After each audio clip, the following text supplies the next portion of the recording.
hemos estudiado cómo es una célula eucariota animal tipo genérica. En la realidad, las células están especializadas en realizar determinadas funciones, lo cual condiciona tanto su estructura como la cantidad o variedad de orgánulos que presenten en su interior. Estos tipos de células que podemos encontrar en nuestro organismo se organizan entre ellas para formar tejidos que van a desempeñar diferentes funciones. En cuanto a los tejidos que forman nuestro cuerpo, pues se clasifican en 4 grandes grupos. El epitelial es el que está recubriendo todas las superficies de nuestro cuerpo. En él se incluyen tanto la piel como las mucosas que recubren todas esas superficies internas o externas de las cavidades o externas de nuestro cuerpo. El tejido muscular, que tiene como característica esa capacidad de contracción, va a tener características distintas dependiendo de si su contracción es voluntaria o involuntaria, y vamos a ver cómo las células son diferentes y las vamos a aprender a diferenciar. El tejido conectivo es un tejido poco diferenciado y que, por tanto, admite muchas variaciones. De ahí que podamos encontrar como tipos de tejido conectivo células tan distintas como las de la sangre o las del hueso. Y en cuanto al tejido nervioso, pues tiene como característica la capacidad de transmitir una corriente eléctrica. Las células del tejido nervioso son capaces de mover iones como para generar una corriente eléctrica que se puede transmitir y que va a hacer posible su funcionamiento. Vamos a ir viendo cada uno de estos tejidos un poquito más en profundidad, empezando por el epitelial. Aquí en la imagen se pueden ver diferentes tipos de tejidos epiteliales. Arriba a la derecha tenéis una fotografía al microscopio de un tejido epitelial con muchas capas, por eso pone que se llama pluriestratificado, porque tiene muchísimas capas, muchos estratos, y pone que está queratinizado porque está cubierto de una sustancia que se llama queratina.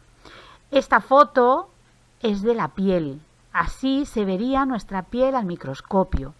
Veis abajo, a partir de donde pone estrato germinativo, ahí estarían las células que darían origen a las células de nuestra piel y que se van reproduciendo, y a medida que se van reproduciendo van generándose capas y capas de células epiteliales, hasta que las últimas, las de la capa superior, son células muertas que no se desprenden, sino que se quedan ahí, se queratinizan, se cubren de una proteína que se llama queratina y que las hace impermeables, generan una capa impermeable que protege todo nuestro cuerpo. Al final, la capa superior, la capa de células muertas, se va desprendiendo y va siendo sustituida por otras capas que van siendo generadas en el estrato inferior. Este sería el ejemplo del tejido epitelial, pues en el que más fácilmente pensamos todos, que sería nuestra piel, ¿de acuerdo?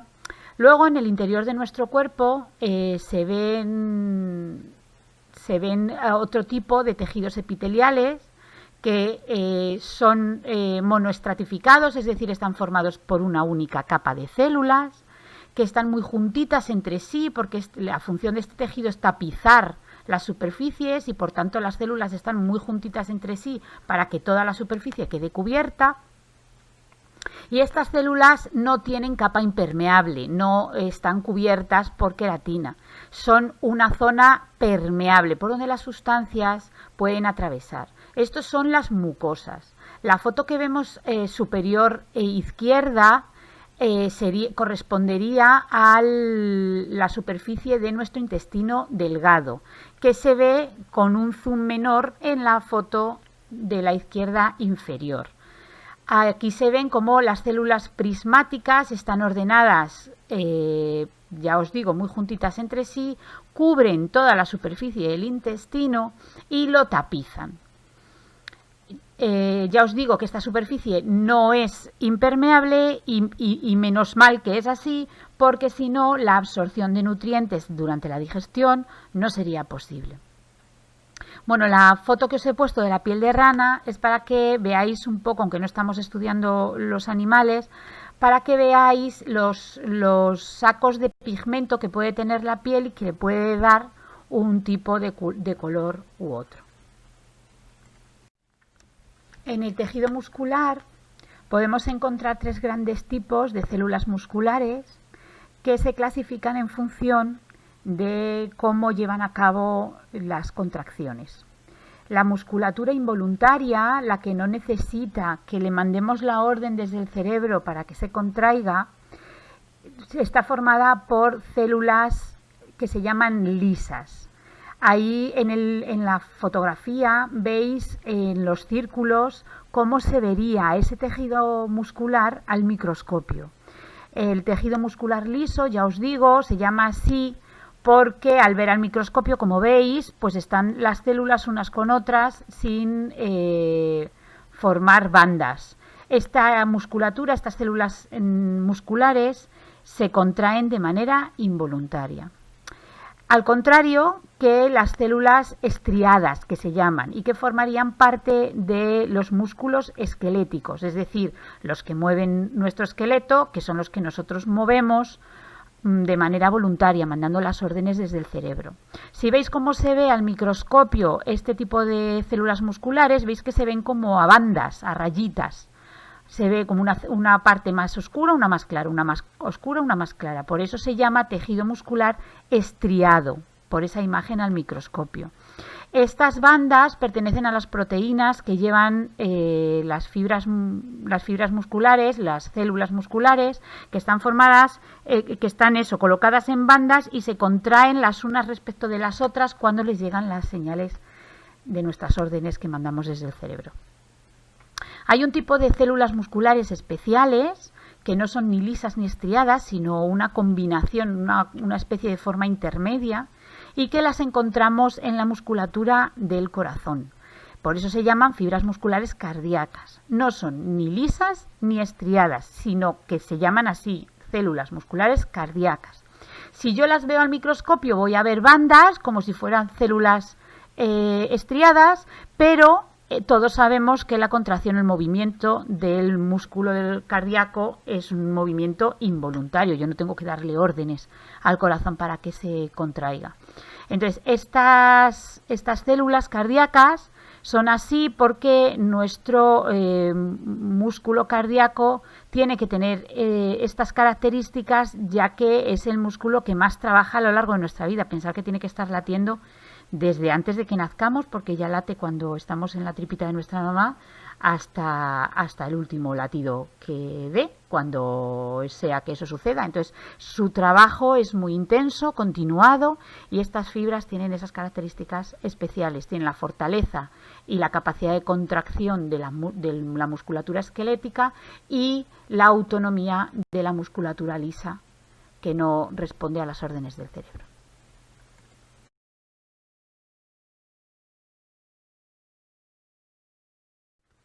El tejido conectivo, como sus células son las menos diferenciadas de todas, menos especializadas, es el que más especializaciones admite, dependiendo de dónde se encuentre y qué funciones tenga que cubrir.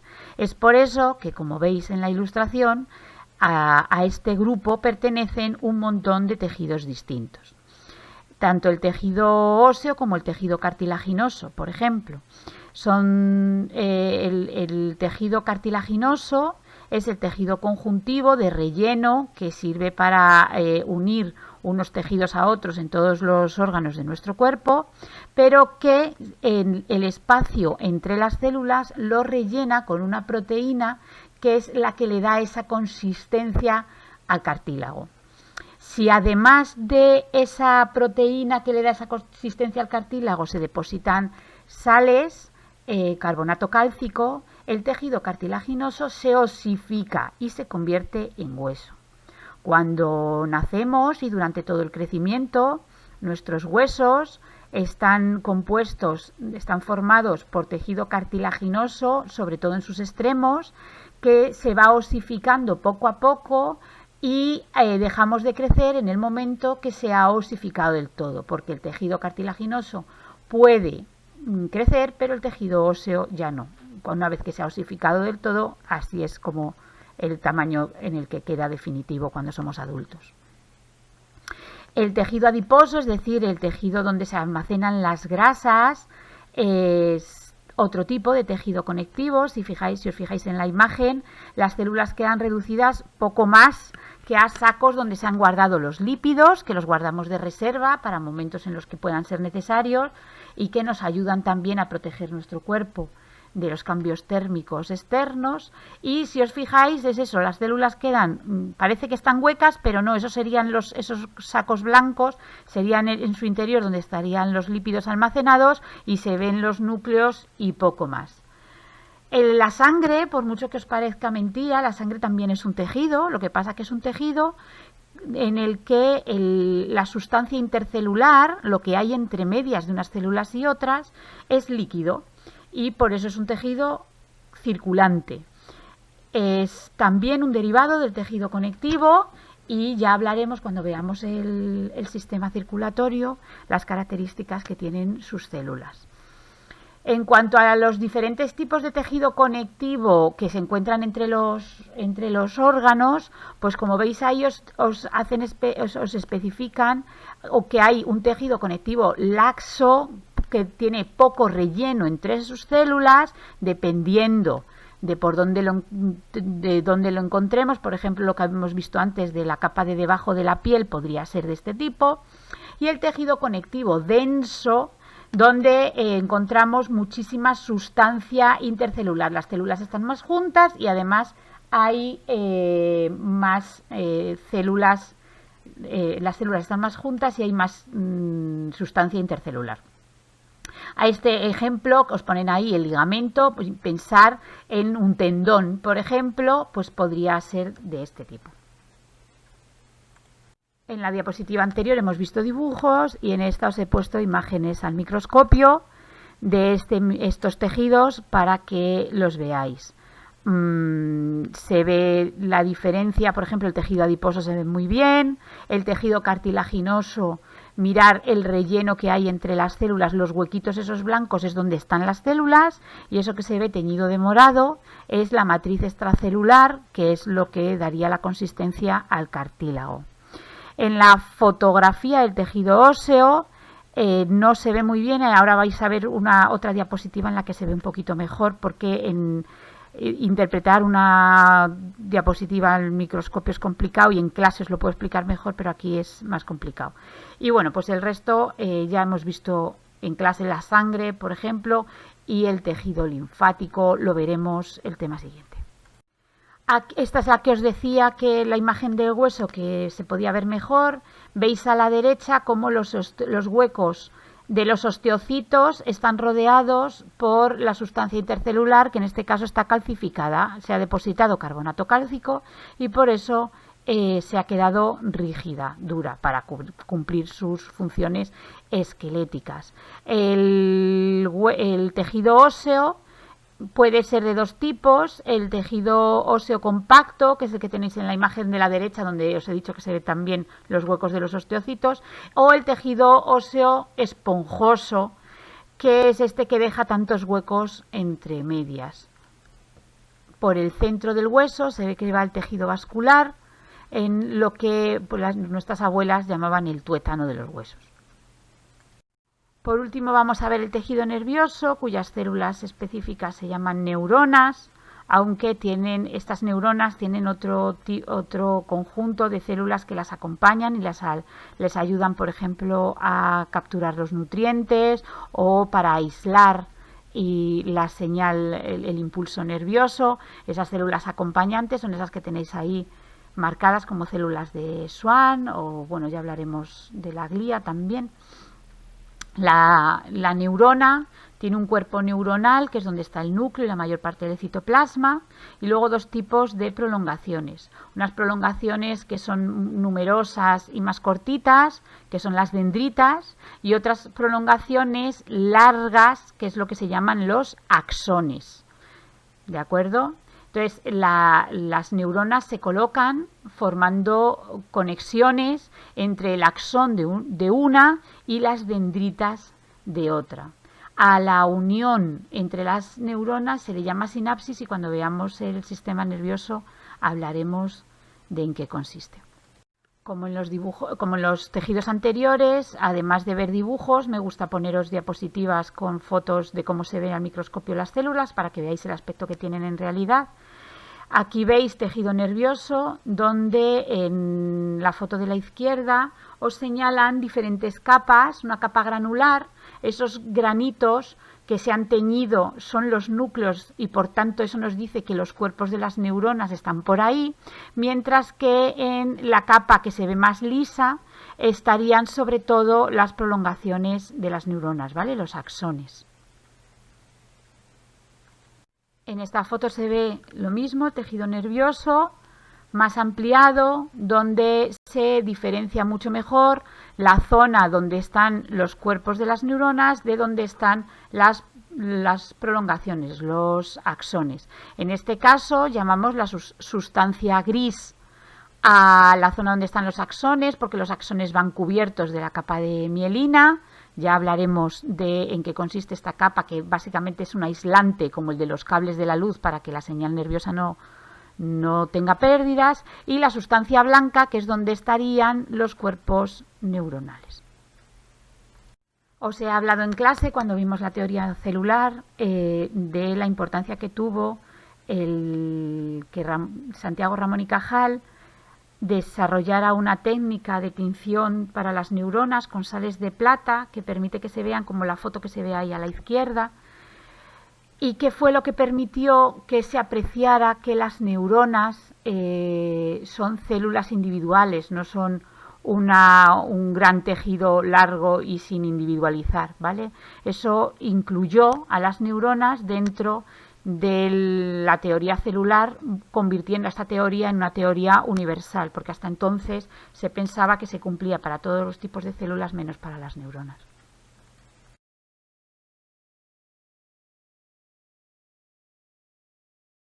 Ya conocéis las tres funciones vitales de los seres vivos, hemos hablado de ellas.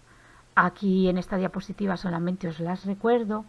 Y ahora nuestro objetivo sería discernir qué aparatos, órganos, aparatos y sistemas se van a encargar en nuestro cuerpo de realizar cada una de estas tres funciones vitales.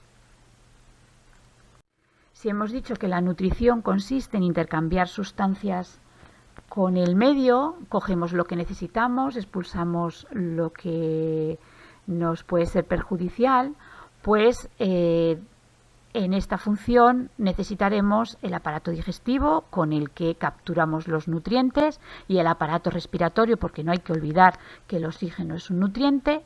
Con estos dos aparatos eliminamos a través de las heces o a través del CO2 sustancias de desecho. El aparato excretor, que sirve para filtrar la sangre y eliminar las sustancias tóxicas que se puedan haber ido acumulando en nuestro cuerpo, también forma parte de los encargados de realizar la función de nutrición. Y no se nos puede olvidar que todas estas acciones, todos estos intercambios los realizamos en unas superficies determinadas, pero los nutrientes tienen que llegar a todas nuestras células y todas nuestras células forman sustancias de desecho, con lo cual el aparato circulatorio se va a encargar de llevar todo lo que haga falta hasta la última célula de nuestro cuerpo y recoger todas las sustancias de desecho y llevarlas a los puntos de eliminación. Por tanto, y resumiendo, aparato digestivo, respiratorio, circulatorio y excretor son los encargados de realizar la función de nutrición. En cuanto a la función de relación, consiste en captar estímulos tanto del exterior como del interior de nuestro cuerpo, procesar esa información y desarrollar la respuesta más adecuada para nuestra supervivencia. A este respecto, los encargados de captar la información van a ser los órganos de los sentidos, tanto los 5 órganos de los sentidos que conocéis todos, como una cosa que se llaman propioceptores, que son los encargados de saber cómo estoy yo por dentro, si me duele la tripa, si tengo hambre, etcétera, etcétera. Estos órganos de los sentidos, como os digo, captan la información, la envían al sistema nervioso, que va a ser el encargado de procesarla y determinar cuál es la respuesta más adecuada y dará las órdenes correspondientes. Entonces el sistema nervioso da las órdenes correspondientes para que el aparato locomotor, formado por huesos y músculos, ejecute dicha respuesta a través de un movimiento. También puede pasar que la respuesta consista en una secreción de una hormona o de jugos gástricos. Entonces, en ese caso, intervendrá también el aparato endocrino. Y por último, la función de reproducción, que la llevamos a cabo gracias al aparato reproductor, que como sabéis es distinto el femenino del masculino. Los vamos a estudiar ambos, vamos a ver cómo tiene lugar la fecundación, el desarrollo embrionario, el parto, y no olvidemos que el crecimiento y el desarrollo postembrionario, es decir, después de nacer, forma parte también de esta función. De ahora en adelante y a partir de este tema, de todos los temas posteriores, iremos viendo todas estas funciones vitales, cada uno de los aparatos y los sistemas que las llevan a cabo para que vayáis conociendo y comprendiendo cómo es su funcionamiento.